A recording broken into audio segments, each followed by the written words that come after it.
Fotos geralmente são tiradas para registrar momentos felizes, como por exemplo, comemorações e viagens. Porém, as fotos que vocês vão ver hoje escondem histórias perturbadoras, e muitas delas serviram para registrar os últimos momentos de pessoas que nem imaginavam a tragédia que estava por vir. Nesse vídeo do Abismo do Medo, você descobrirá que deve tomar cuidado na hora que tirar a próxima selfie, pois ela pode ser a última lembrança que seus familiares terão de você.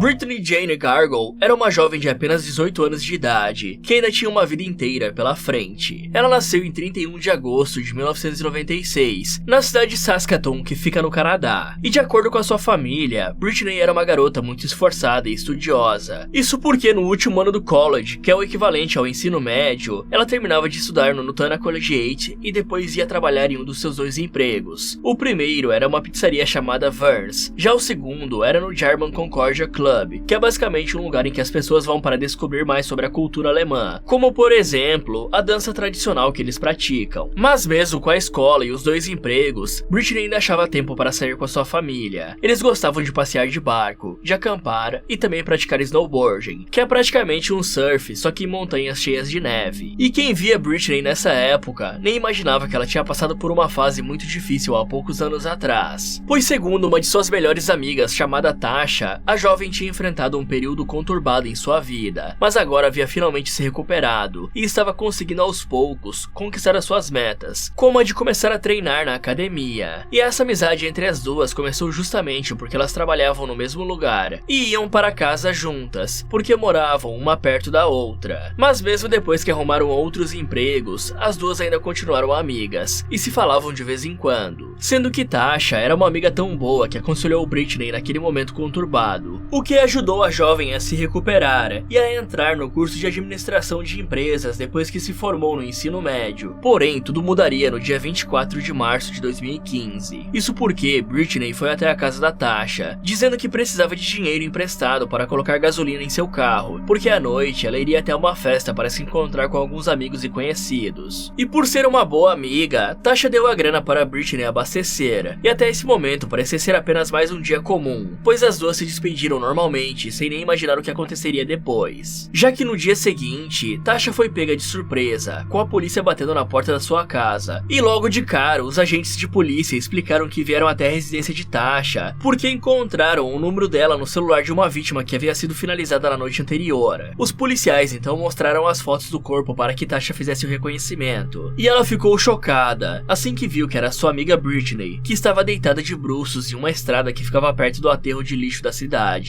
A jovem tinha sido achada por um homem que estava passando, e ele até pediu ajuda ligando para o serviço de emergência. Porém, já era tarde demais, e infelizmente Brittany não resistiu e morreu alguns minutos após chegar no hospital. Já depois que Tasha ajudou os policiais identificando o corpo de sua amiga, eles começaram de fato a investigar o caso, tentando descobrir qual era a festa que Brittany havia dito que iria na noite anterior. Mas após vasculhar o carro da jovem, tudo que os policiais encontraram foram as marcas de sangue da Brittany que ficaram no capô, mostrando assim que ela tinha sido atacada enquanto estava do lado de fora do veículo. E como geralmente as pessoas postam fotos sempre que vão em uma festa, os policiais decidiram olhar o perfil da Brittany no Facebook, na esperança de encontrar algo que lhes ajudasse a solucionar o caso. Então eles acharam uma foto que a jovem tirou ao lado de sua amiga Cheyenne, que tinha sido postada na noite anterior. E nas imagens, as duas estavam arrumadas e pareciam felizes, pois estavam sorrindo para a câmera do celular. Sendo que no perfil de Cheyenne, algumas horas depois da foto ser tirada, ela perguntou se alguém havia visto a sua amiga Brittany, que simplesmente tinha desaparecido. E ao ver o post, os policiais foram conversar com a jovem de 21 anos para ver o que tinha acontecido na noite anterior. E aí Cheyenne disse que ela e Brittany tinham ido a uma festa em um bar e que acabaram exagerando tanto na bebida a ponto de ficarem fora de si. Porém, depois disso, as duas seguiram caminhos diferentes. Cheyenne revelou que decidiu passar a noite no seu tio que morava perto do bar, porque estava bêbada demais para voltar sozinha para casa. Já Brittany conheceu um rapaz e saiu da festa junto com ele para namorar. cara. Só que ao checar as câmeras de segurança do bar, onde as duas supostamente tinham ido, os policiais descobriram que Cheyenne estava mentindo, porque ela e Britney não tinham sequer pisado nesse local. E quando a autópsia do corpo da jovem finalmente ficou pronta, os legistas concluíram que ela de fato bebeu bastante, e até mesmo consumiu um pouco daquele cigarrinho de samambaia que é muito comum entre os jovens. Mas o estranho é que Britney não havia sido violentada e nem roubada, pois todos os seus pertences estavam perto do corpo, o que descarta a possibilidade da jovem ter sido assaltada, ou daquele cara que supostamente saiu com a Britney ter se aproveitado dela. Mas a verdade sobre esse caso seria justamente descoberta por causa daquela selfie que as duas jovens tinham tirado juntas. Isso porque a imagem mostra que Cheyenne estava usando o mesmo cinto que encontraram no pescoço da Britney, ou seja, ela subjugou a sua própria amiga usando esse objeto. E para reforçar ainda mais o envolvimento da Cheyenne nesse crime, o tio dela contou para a polícia que a jovem não tinha passado a noite em sua casa, e que portanto tinha mentido mais uma vez no depoimento que deu. Já uma amiga que as duas tinham em comum, revelou que Cheyenne foi até ela e confessou que finalizou a Britney, porque as duas estavam bêbadas e tiveram um desentendimento. Mas por ser 3 anos mais velha e aparentar ser bem mais forte que a Britney, Cheyenne conseguiu machucar bastante a sua amiga, o que explica o sangue no capô do carro. E como consequência do crime terrível que cometeu, Cheyenne foi condenada a 7 anos de prisão, sendo que as pessoas consideraram essa uma pena leve, mas o que deve ter dado uma amenizada aos olhos do juiz é o fato das duas estarem bêbadas e sob o efeito de tóxicos no momento do crime. E abre aspas para o que Cheyenne disse para o seu advogado: "Eu nunca me perdoarei. Nada que eu diga ou faça trará a Britney de volta. Eu lamento muito mesmo. Isso não deveria ter acontecido." Mas a lição que fica nessa história é: não confie 100% em ninguém, nem mesmo nos seus amigos.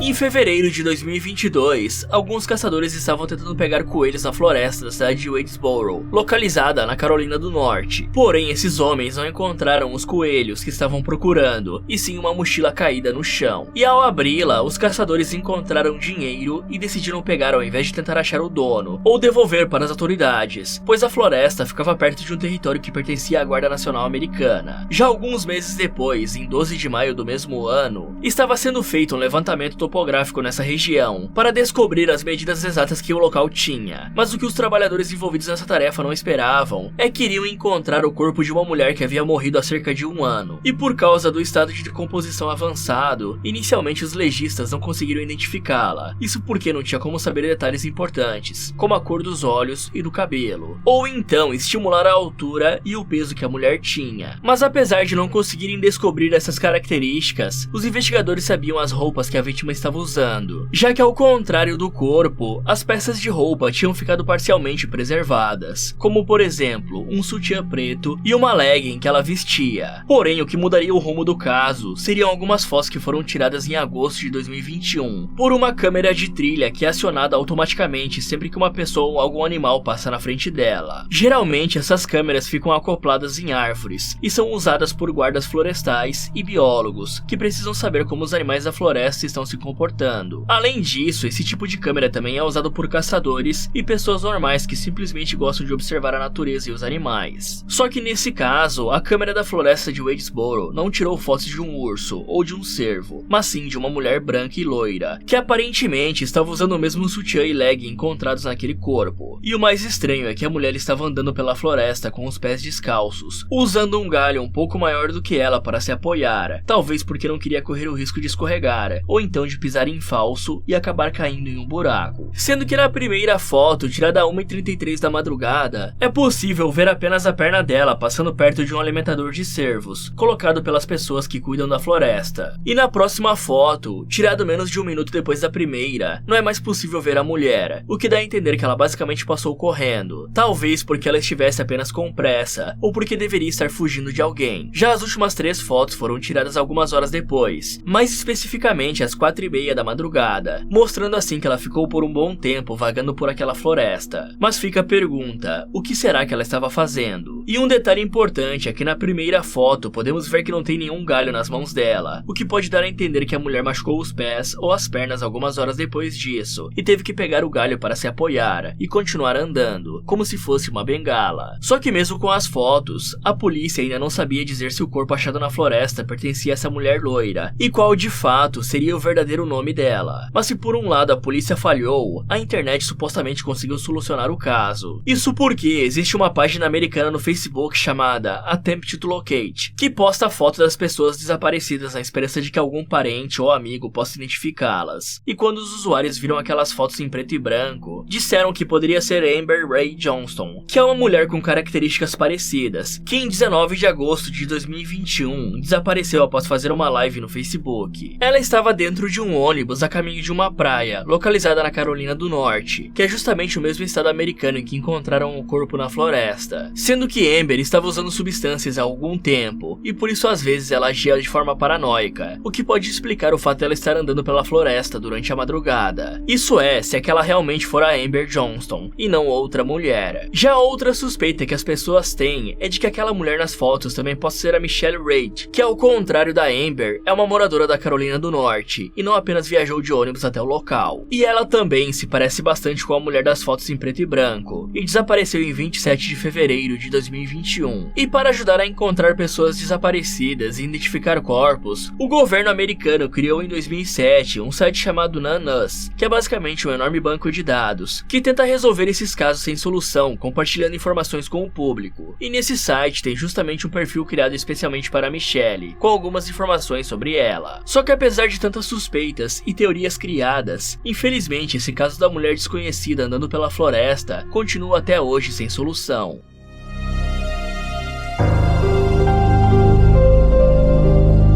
Em 26 de maio de 2016, um jovem postou uma foto em seu Facebook mostrando que estava enfrentando uma terrível enchente e que o seu carro estava quase completamente submerso. E a legenda do post dizia: "E tudo o que eu queria fazer era ir para casa." E esse jovem estadunidense de apenas 21 anos se chamava Darren Charles Mitchell, e ele trabalhava como soldado da Guarda Nacional do seu país. Mas esse mesmo perfil do Facebook, podemos ver que Darren tinha acabado de começar a construir a sua própria família e que estava muito orgulhoso e feliz com o rumo que a sua vida estava levando. Em 2014, ele até postou uma foto de um ultrassom mostrando que a sua companheira chamada Cher Dory estava grávida. Já em 2015 e 2016, ele colocou mais algumas fotos em sua conta, que mostram o crescimento da sua filhinha. Enquanto que em outras imagens postadas, Darren estava simplesmente se divertindo ao lado dos seus companheiros da Guarda Nacional, mostrando assim que ele se encontrava na melhor época de sua vida até então, pois tinha um bom trabalho, uma esposa que o amava e havia acabado de se tornar pai. Porém, no dia 26 de maio, o que Darren nunca imaginaria é que o caminho de sua casa iria se deparar com um desastre natural, que colocaria toda a cidade de Navasota em alerta vermelho, já que por causa de uma intensa chuva, as ruas começaram a ficar inundadas, dando início a uma enchente que só ficava cada vez pior. Só que ao invés de voltar com o seu veículo até que as coisas se acalmassem, Darren tentou atravessar a rodovia 105, talvez porque ele queria voltar logo para sua casa para reencontrar a sua esposa e filha. Mas como era de se esperar, o veículo do militar ficou preso na rodovia, porque o nível da água estava muito alto. Darren então decidiu subir no teto da sua caminhonete para ligar para o seu irmão, na esperança de que ele viesse resgatá-lo. Porém, como a água não parava de subir, o militar entrou novamente no seu veículo para esperar pela ajuda, sem nem mesmo saber que essa seria a pior decisão que poderia ter tomado. Isso porque uma testemunha que presenciou tudo sem poder fazer nada, disse que viu a caminhonete do Darren capotando e sendo levada pela água, e em certo momento, o veículo tinha ficado tão submerso que não era mais possível vê-lo. Já quando a enchente passou, as autoridades acharam o corpo de Darren juntamente com a sua caminhonete, dando um fim triste a esse caso. Mas se formos olhar por um lado positivo, nas redes sociais da Cher Dory, podemos ver que ela superou essa perda e começou a namorar novamente alguns anos depois, inclusive tendo outra criança com esse novo companheiro. Já a filha que ela teve com o Darren aparenta estar feliz nas fotos, já que a garotinha perdeu seu pai quando ainda era pequena, e por isso não deve ter muitas lembranças ao lado dele, diminuindo um pouco o trauma dessa família.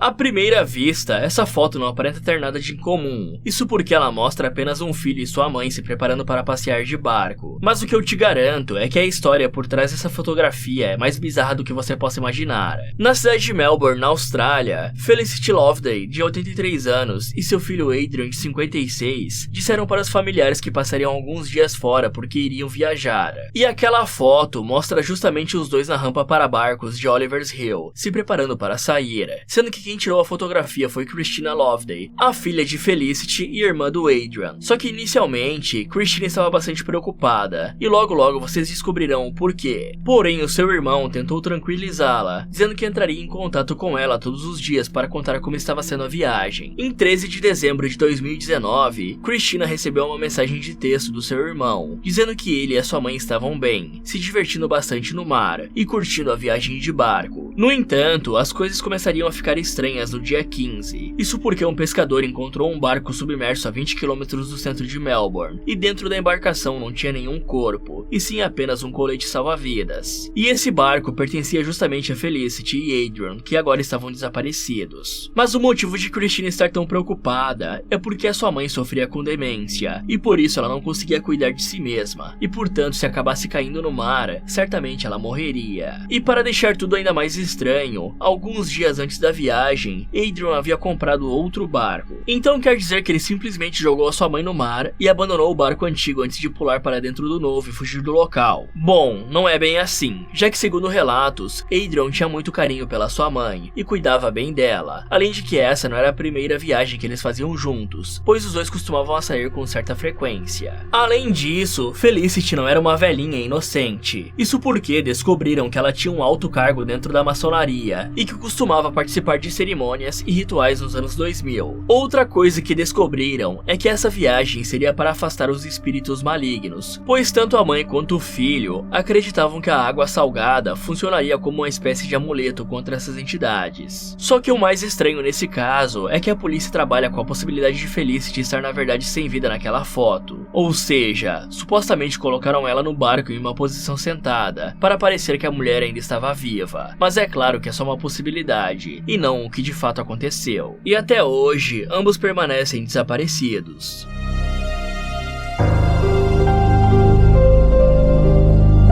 Nessa foto, tirada pelo próprio Chris McCandless, usando o temporizador da sua câmera, ele está com o braço estendido dando adeus. Já na outra mão, o jovem está segurando um pequeno cartaz, contendo a seguinte frase: "Eu tive uma vida feliz, graças ao Senhor. Me despeço e espero que Deus abençoe a todos." Mas antes de contar o que aconteceu com Chris, em 6 de setembro de 1992, dois homens estavam caçando alces em um parque nacional do Alasca, quando encontraram algo em comum em um ônibus escolar abandonado. Na verdade, o ônibus não era o problema, porque quase todos os caçadores sabiam da existência dele, e servia como um ponto de referência para se localizarem e não se perderem. E o que chamou a atenção dos homens foi justamente um bilhete de socorro que estava no ônibus, e que tinha a seguinte frase: "Atenção, possíveis visitantes, SOS, preciso da sua ajuda, estou ferido, perto da morte e muito fraco para caminhar, eu estou completamente sozinho. Isso não é uma brincadeira, em nome de Deus, por favor, fiquem para me salvar.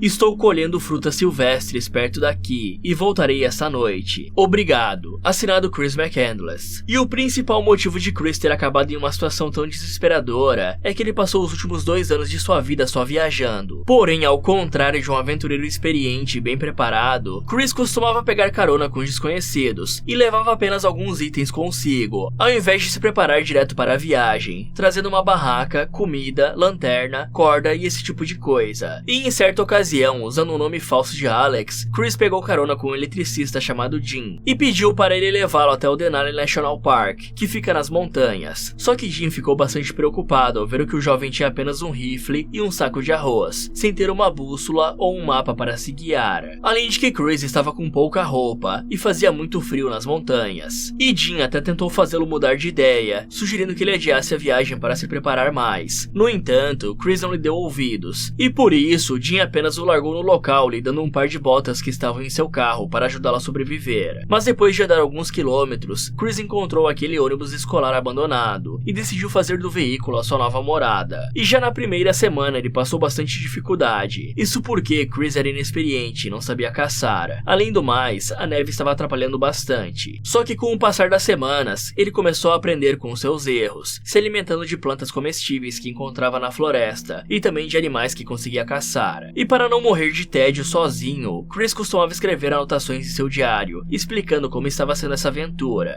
Mas após 3 meses nas montanhas, ele escreveu que já estava cansado de ficar sozinho e que queria retornar para a sociedade. Então, Chris pegou as suas coisas e começou a fazer o caminho de volta, usando exatamente a mesma trilha que tinha levado até o ônibus escolar há 3 meses atrás. Porém, ao chegar no rio, o jovem percebeu que não estava mais congelado, porque o inverno tinha acabado, e agora era verão. E se antes Chris havia atravessado o rio a pé porque estava congelado, agora ele precisaria de um barco para não se afogar na água. E sem escolhas, Chris apenas retornou para o seu ônibus, e dias depois, aqueles mesmos caçadores que acharam um bilhete no lado de fora, entraram no veículo abandonado e encontraram o jovem morto dentro de um saco de dormir. E o mais triste nessa história é que tinha um teleférico bem próximo, que poderia levar o Chris ao outro lado do rio, além de uma cabana com pessoas que poderiam ajudá-lo. O problema é que por não ter o mapa da região e nem conhecê-la direito, o jovem simplesmente não sabia disso. Fala galera, qual dos 5 casos você achou mais interessante?